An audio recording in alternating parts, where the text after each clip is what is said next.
अध्यक्ष महोदय, मुझे खुशी इस बात की कि हमारा धर्म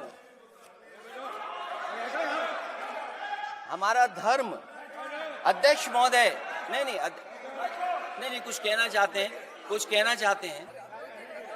नहीं प्लीज, उनको अलाउ नहीं किया। अध्यक्ष महोदय, कुंभ में आस्था सबकी है, कोई ऐसा नहीं जिसकी आस्था ना हो। और कुंभ कोई पहली बार नहीं हो रहा था। ये भारतीय जनता पार्टी के लोगों ने ऐसा प्रचार किया कि 144 वर्षों के बाद पहली बार महाकुंभ होने जा रहा है और लोग निकल पड़े। सरकार ने कहा कि हमारी तैयारी 100 करोड़ की है, लेकिन तैयारी 100 करोड़ की भी नहीं थी।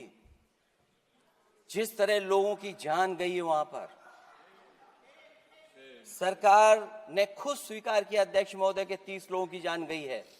आज अध्यक्ष महोदय, मैं कहना चाहता हूं कि डिजिटलाइजेशन कर रहे हैं आप कहते टेक्नोलॉजी का हम इस्तेमाल करेंगे, जमीनों को हम मैपिंग कर करके डेटा एंड रिकॉर्ड ठीक करेंगे।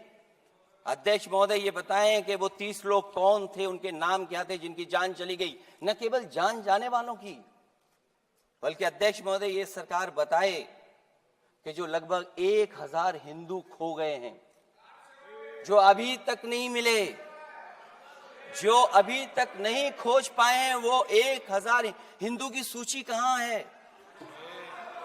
और फिर धर्म कारोबार की बात है, जो ये लोग गोली। अध्यक्ष महोदय, मैं कार सेवक वाली बात इसलिए नहीं छेड़ना चाहता हूं।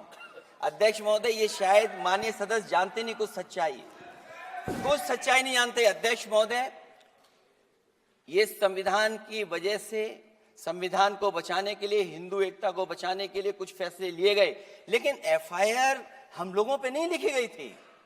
एफआईआर उन पे लिखी गई थी जो बेचारे तैयार हो गए थे सुबह, लेकिन पता नहीं कहां से फोन आया था, कहा था कि अब तैयार तो हो गए हो, लेकिन आप शिलान्यास में नहीं आ सकते।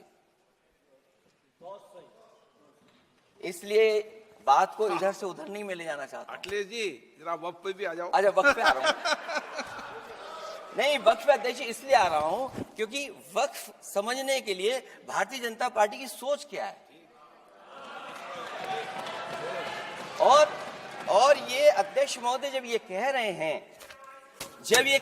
हैं कि इससे कारोबार होगा,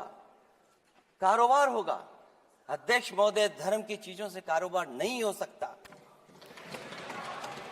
हमारे उत्तर प्रदेश के मुख्यमंत्री जी ने भी कहा कि कारोबार होगा। वो 30 की गिनती में उलझे हुए हैं, जैसे 30 मार खाए वो। उनसे पूछा कि जान कितनी गई, वो 30। उनसे पूछा कि कारोबार कितने का होगा, 30 गुणा 10,000 करोड़। सोचिए, कुंभ हमारा क्या कारोबार की जगह है? और फिर उसका कौन नापेगा, कैसे नालाएगा? और फिर हमारे माननीय मंत्री जी कह रहे हैं कि जमीन, चाहे वो रेलवे की हो, चाहे वो डिफेंस की हो, वो भारत की जमीन है। मैं भी स्वीकार करता हूं कि रेलवे की जमीन भी भारत की है, डिफेंस की भी जमीन भारत की है। क्या डिफेंस की जमीन नहीं बेची जा रही मंत्री जी? अध्यक्ष महोदय, क्या रेलवे की जमीनें नहीं बेची जा रही हैं? अध्यक्ष महोदय, केवल यहां तक नहीं, कितना हस्तक्षेप होता है। वक्फ भी भारत के, इसीलिए तो कहीं ना कहीं वक्फ की जमीन से, अध्यक्ष महोदय, माननीय मंत्री जी बताएं, और मुझे उम्मीद है कि जब जवाब देंगे तो बताएंगे कि वक्फ की जमीन से बड़ा मुद्दा वो जमीन है जिस पर चीन ने अपने गांव बसा लिए हैं, लेकिन कोई बाहरी खतरे पर सवाल बवाल न करे, इसलिए ये बिल लाया जा रहा है। और माननीय मंत्री जहां से आते हैं, जिस प्रदेश से आते हैं, कम से कम ये तो बताएंगे कि वहां कितने चीन ने गांव बसा लिए, घर बन गए हैं।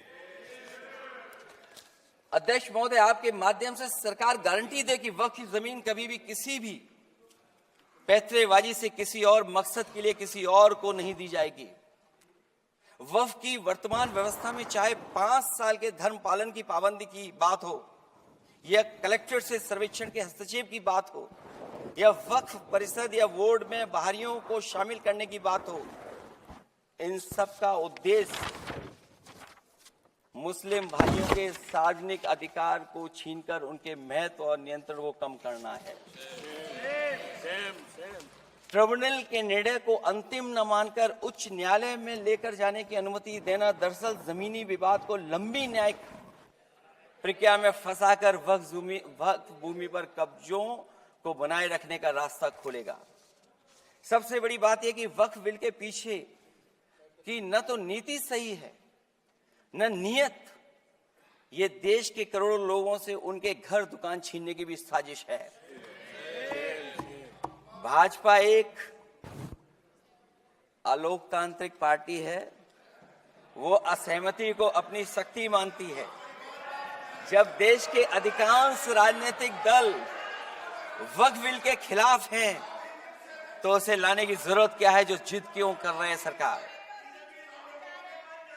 वक्फ बिल का लाना भाजपा की सियासी हट है। वक्फ बिल भाजपा की सांप्रदायिक राजनीति का नया रूप है। वो तो आपको काटेगा, और इसलिए काटेगा कि अध्यक्ष महोदय बाहर ये लिखते हैं सत्यमेव जयते, बाहर है लिखते सत्यमेव जयते, भाजपाई अंदर असत्य बात कहते। भाजपा वक्फ बिल लाकर अपने उन समर्थकों का तुष्टीकरण करना चाहती है जो भाजपा की आर्थिक नीति, महंगाई, बेरोजगारी, बेकारी और चौपट अर्थव्यवस्था से उसे छटक गए हैं।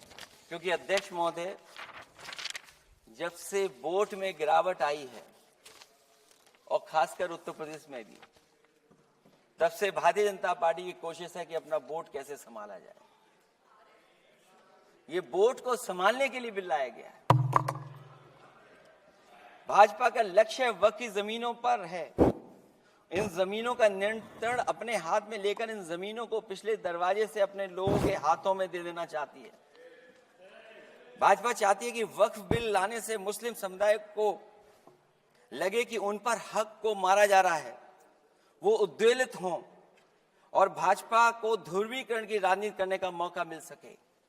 क्योंकि अध्यक्ष महोदय, भाजपा का लक्ष्य यह है कि ध्रुवीकरण हो, क्योंकि वो जानते हैं कि ध्रुवीकरण जितना होगा उससे वो लाभ उठाने में आगे रहेंगे। तो ये वक्फ बिल जो लाया जा रहा है, वो अपनी वोट बैंक को संभालने के लिए और समाज को बांट करके ध्रुवीकरण करके राजनीतिक लाभ लेने के लिए लाया जा रहा है।